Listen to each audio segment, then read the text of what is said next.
Hello, friends. Welcome back to our weekly study along of the World Order of Baha'u'llah Selected Letters.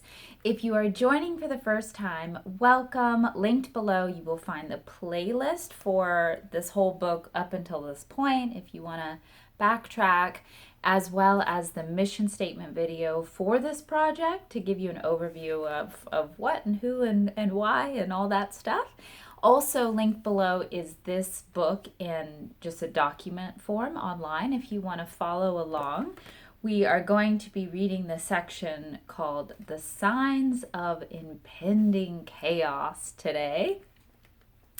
Last week, we talked about different movements in the world at the time that Shoghi Effendi wrote this letter, which was 1931, right between the two world wars, and just very, very pre-war, and all of these movements, all of which, taken to extreme, are dangerous social, political movements, and we're definitely still feeling those today.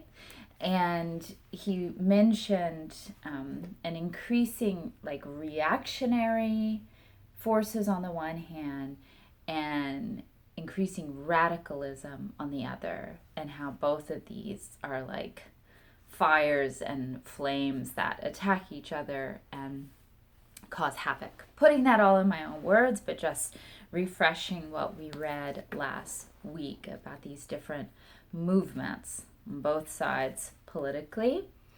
And now we are jumping into the section called The Signs of Impending Chaos.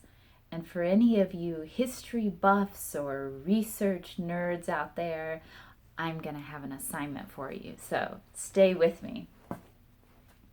Never indeed have there been such widespread and basic upheavals, whether in the social, economic, or political spheres of human activity, as those now going on in different parts of the world.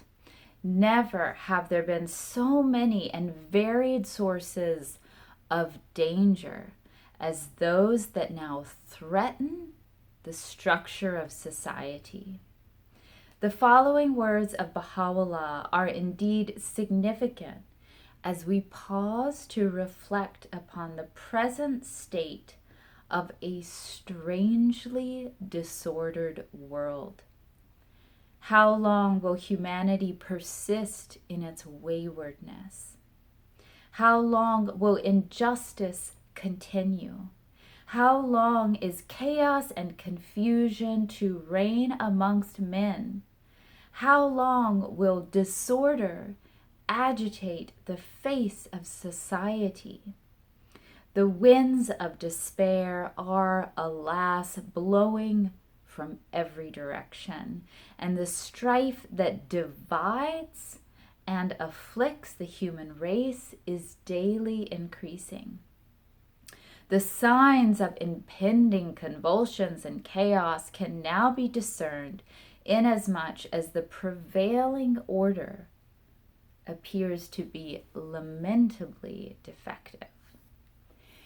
And once again, we have a writing that feels like it's talking about right now, this moment. And I think it is, in a way. This is just me sharing my own thoughts. I feel that God's timeline is different than ours, And like even in this letter, you'll see Shoghi Effendi is thinking that maybe the upheavals right around the corner will be enough to awaken mankind. And I think it might have led to some people's awakening, but I don't think the Second World War was enough, because we're still in this still sounds like it was written today, So I think it's all like cumulative and leading somewhere, but God's timeline and God's picture is longer. We always want, like, okay, we're gonna go through this and then that's gonna be it, right? It's like, no, it's gonna keep, these forces are gonna keep gaining momentum until finally we recognize our need for God and spiritual basis for society. So Baha'u'llah was talking about humanity persisting in its waywardness, injustice. How long will injustice continue? Chaos and confusion reigning. Not like it's raining outside, but like it's like a royal rain. Discord agitating the face of society. Winds of despair from every direction. Strife that divides and afflicts the human race, increasing signs of impending convulsions and chaos, and showing that the prevailing order of the world is lamentably defective. The disquieting influence of over 30 million souls living under minority conditions throughout the continent of Europe. The vast and ever-swelling army of the unemployed with its crushing burden and demoralizing influence on governments and peoples. The wicked, unbridled race of armaments swallowing an ever-increasing share of the substance of already impoverished nations. The utter demoralization from which the international financial markets are now increasingly suffering. And again, this is between the two world wars. Just keep that in mind. The onslaught of secularism invading what has hitherto been regarded as the impregnable strongholds of Christian and Muslim orthodoxy. So interesting. Okay, so he talks about 30 million souls living in minority conditions in Europe, an army of unemployed, crushing, demoralizing the government and peoples, the race of armaments, and he calls it wicked and unbridled, swallowing the resources of different nations, the demoralization of the international financial markets, and the onslaught of secularism invading Christianity and Islam. These stand out as the gravest symptoms that bode ill for the future stability of the structure of modern civilization. Whoa. These stand out as the gravest symptoms that bode ill for the future stability, and it's like kind of talking about us, right? We are the future of this 1931 letter, and the stability of the structure of modern civilization. Little wonder if one of Europe's preeminent thinkers, honored for his wisdom and restraint, should have been forced to make so bold an assertion. Quote, "The world is passing through the gravest crisis in the history of civilization. We stand," writes another, "before either a world catastrophe or perhaps before the dawn of a greater era of truth and wisdom. It is in such times," he adds, "that religions have perished and are born." So, history buffs and research nerds, whom I absolutely adore and respect, please help me out here, because I did look up these quotes and I couldn't find them. So, we have one that is one of Europe's preeminent thinkers, by or before 1931, Europe's preeminent thinker, who said, quote, "The world is passing through the gravest crisis in the history of civilization." You got that? The world is passing through the gravest crisis in the history of civilization. 1931 or before, a European preeminent thinker. And then also another person, maybe a European preeminent thinker. We stand before either a world catastrophe or perhaps before the dawn of a greater era of truth and wisdom. New quote. It is in such times that religions have perished and are born. Okay, so please, you guys, if you can let me know who these quotes are or who you think they are, that would be awesome. You can drop it in the comments and then we'll all be more educated.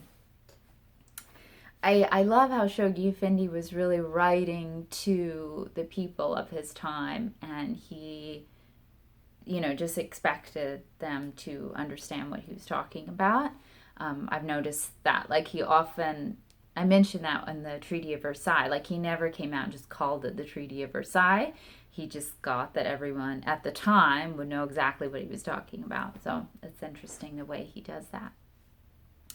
Might we not already discern, as we scan the political horizon, the alignment of those forces that are dividing afresh the continent of Europe into camps of potential combatants, determined upon a contest that may mark, unlike the last war, the end of an epoch, a vast epoch in the history of human evolution? Are we, the privileged custodians of a priceless faith, called upon to witness a cataclysmical change politically as fundamental and spiritually as beneficent as that which precipitated the fall of the Roman Empire in the West? Might it not happen every vigilant adherent of the faith of Baha'u'llah might well stream forces of such spiritual energy as shall recall, nay, eclipse the splendor of those signs and wonders that accompanied the establishment of the faith of Jesus Christ. It's so beautiful that every vigilant adherent of the faith of Baha'u'llah might pause to reflect that out of this world eruption there may stream forces of such spiritual energy as those that accompany the establishment of Christianity.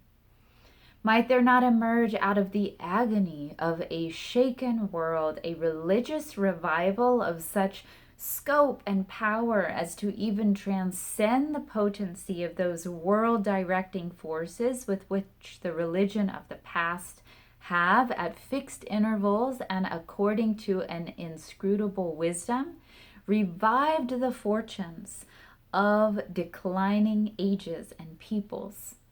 Might not the bankruptcy of this present, this highly vaunted materialistic civilization in itself clear away the choking weeds that now hinder the unfoldment and future efflorescence of God's struggling faith? This is when Shoghi Effendi's poetic capacities really shine.